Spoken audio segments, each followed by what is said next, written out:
Bună, iubitorule de română!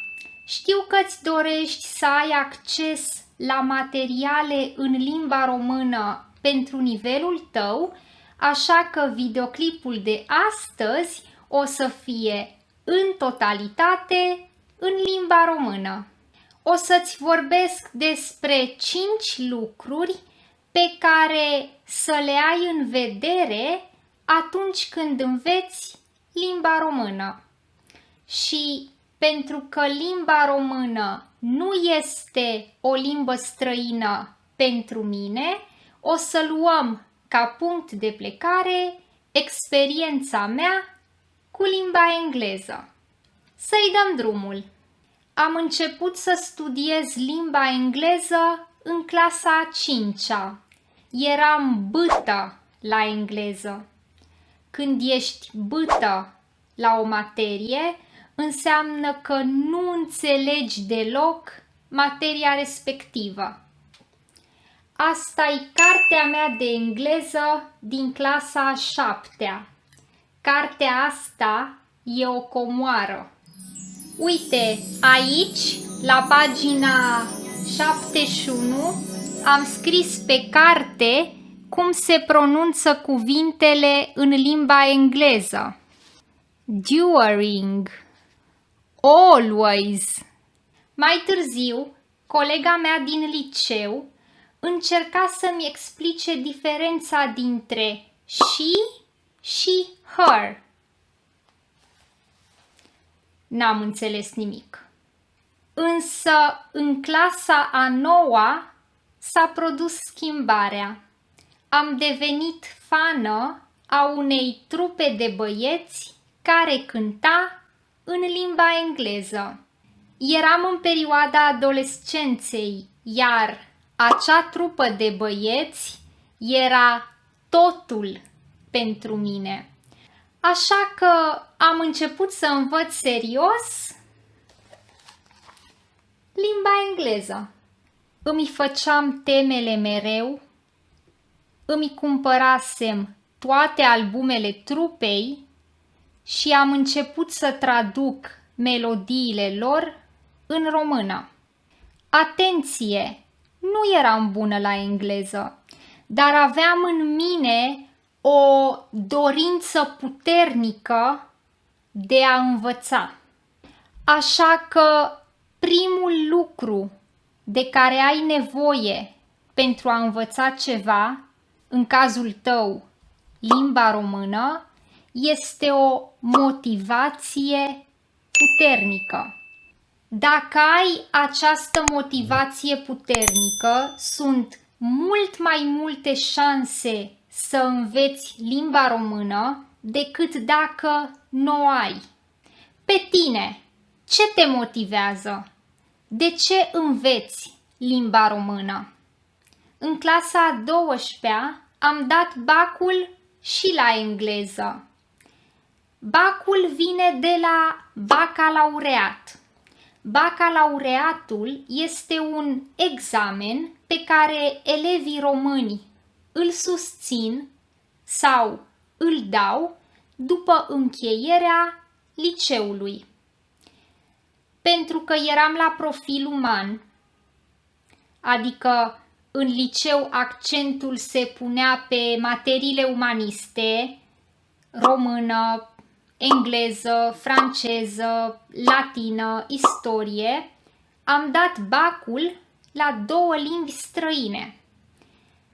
Am dat examen scris la franceză și oral la engleză. Am ales să dau examenul oral la engleză pentru că nu eram sigură pe engleza mea, dar am luat 10. Am intrat la facultate, iar aici am dat un examen la engleză pentru a fi împărțiți pe grupe: beginner, pre-intermediate, intermediate sau advanced. Spre surprinderea mea, am ajuns în grupa de avansați, pentru că studiasem cu câteva serii înainte, după niște materiale foarte bune împrumutate de la sora mea. Îmi aduc aminte sau poți să spui îmi amintesc că în anul întâi de facultate am avut o materie care se numea LEC, Limba Engleză Contemporană. Era o materie grea, gramatică în limba engleză, gramatică de facultate, dar la examen am luat 10. La orele de engleză eu nu spuneam nimic. Colegele mele vorbeau, iar eu îmi luam notițe și studiam acasă. Vezi tu, eu am luat de multe ori 10 la engleză, dar asta nu înseamnă că excelam la limba engleză. Ce poți învăța de aici? Pentru a avea rezultate bune, în cazul tău, pentru a vorbi limba română, nu este nevoie să fii cel mai bun. Nu este nevoie să vorbești la perfecție, dar trebuie să perseverezi, să studiezi. Tu, cât studiezi la limba română? La câțiva ani după ce am terminat facultatea, am început să lucrez în învățământ. Predam limba engleză copiilor, dar era greu pentru mine, pentru că trebuia să vorbesc cu părinții copiilor în limba engleză. Pe românește îmi înghițeam limba, adică nu puteam să vorbesc. Atenție! Eram bună la scris și la gramatică, dar nu aveam încredere când trebuia să vorbesc. Îmi amintesc de un episod de la începutul lui 2020.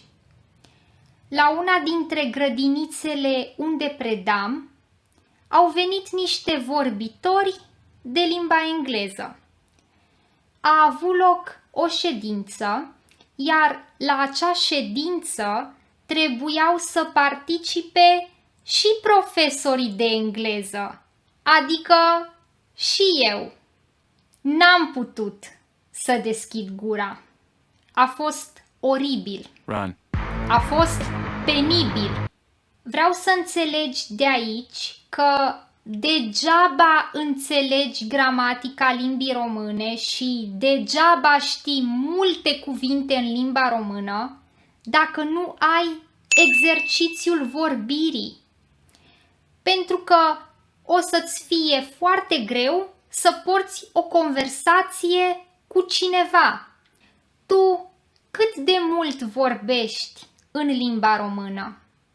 Când am început să predau limba română online, mi-a fost foarte greu la început să vorbesc în limba engleză, pentru că simțeam că toată lumea mă judecă.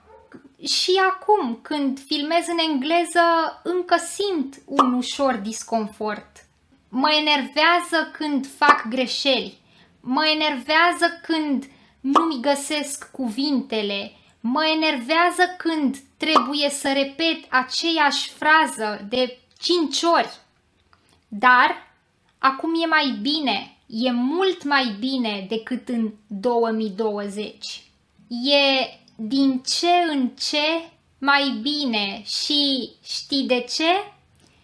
Pentru că, în ciuda disconfortului, eu aleg zi de zi să vorbesc în limba engleză, să postez în limba engleză, să mă promovez în limba engleză, să vând în limba engleză. Dacă vrei să vorbești cu încredere, trebuie să construiești încrederea zi de zi. Încrederea e ca un mușchi. E nevoie de răbdare și de practică. Trebuie antrenată. Tu cât de mult o antrenezi.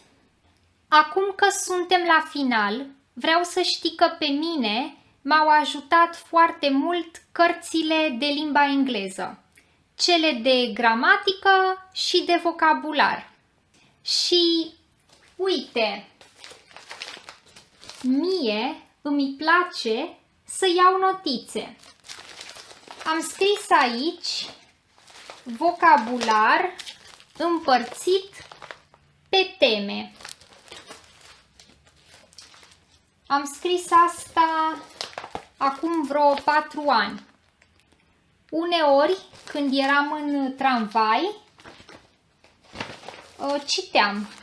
reciteam notițele. Acum am început din nou să studiez limba engleză. Am reluat studiul limbii engleze cu cărți de gramatică. Ascult și materiale în limba engleză despre subiectele care mă interesează, dar pentru mine baza rămân cărțile, notițele. Pe tine ce te ajută să înveți limba română? Care este baza? Cărțile, cursurile online, melodiile, ziarele, podcasturile? Ca să recapitulăm, ai nevoie de o motivație puternică, de studiu, adică de concentrare, de atenție, de practică, adică de vorbire, de răbdare și de resurse pe care să poți conta. Tu cum studiezi limba română? Scrie-mi în comentarii. Dacă vrei să cunoști niște personaje care, la fel ca tine, învață limba română, te invit să faci cunoștință cu ele aici. Pe curând!